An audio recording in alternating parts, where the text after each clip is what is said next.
Disneyland Paris has a rich and kinda sad history because of all that it could have been. From incredible hotels, a water park, and attractions, a lot of projects were proposed for this resort but never saw the light of day.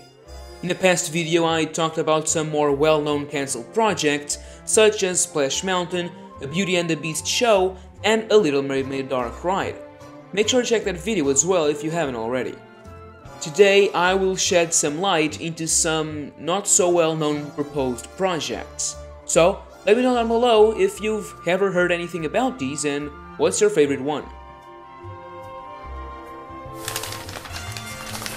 Oh boy! Before we begin, I would like to thank every single one of the subscribers, because we just surpassed 1,500 here on YouTube. I also want to announce that I'm working on a new way to support the channel and help me invest more and more with Patreon. Planning on releasing more information and opening the account this weekend. So make sure to subscribe and follow me on Twitter. Links are in the description. Some of the projects I will showcase today can be found in this amazing file talking about a meeting held in 1996, 4 years after the resort opened, to discuss future developments and attractions.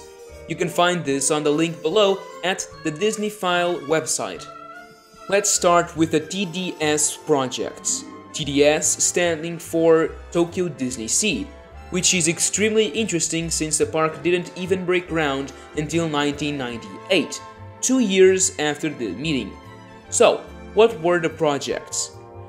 Journey to the Center of the Earth and 20,000 Leagues Under the Sea were discussed as potential projects for beyond 2001.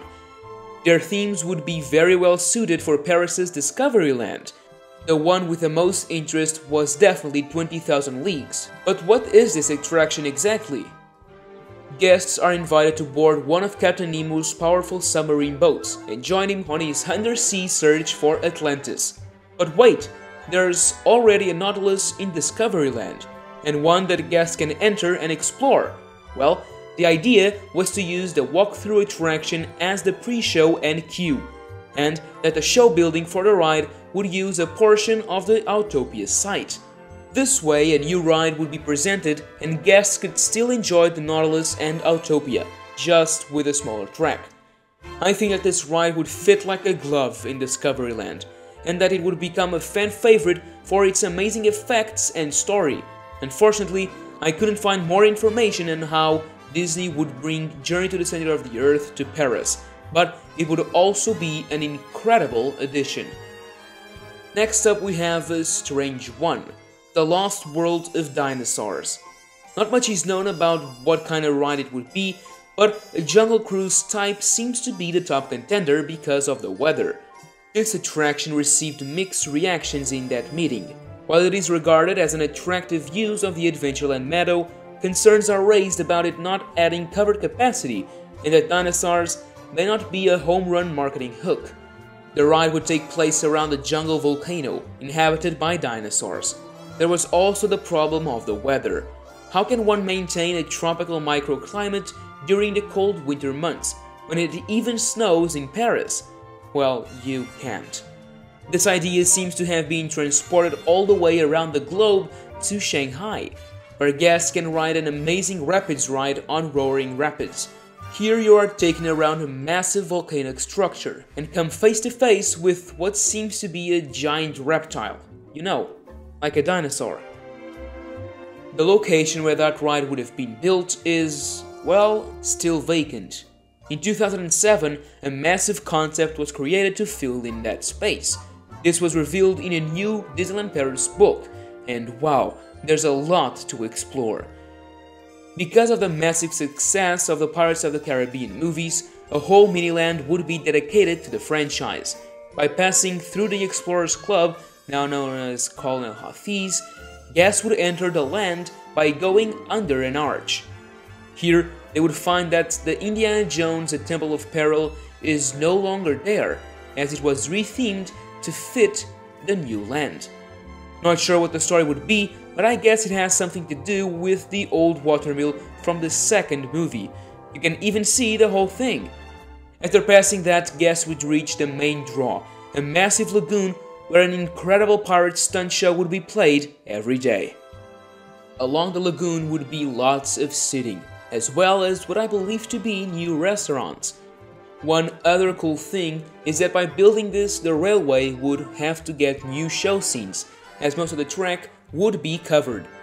This would make such an incredible addition to the park, and the attention to detail would definitely be incredible. You can notice that this would also open up the corner that is Pirates of the Caribbean and Captain Jack's restaurant, so everything would be connected.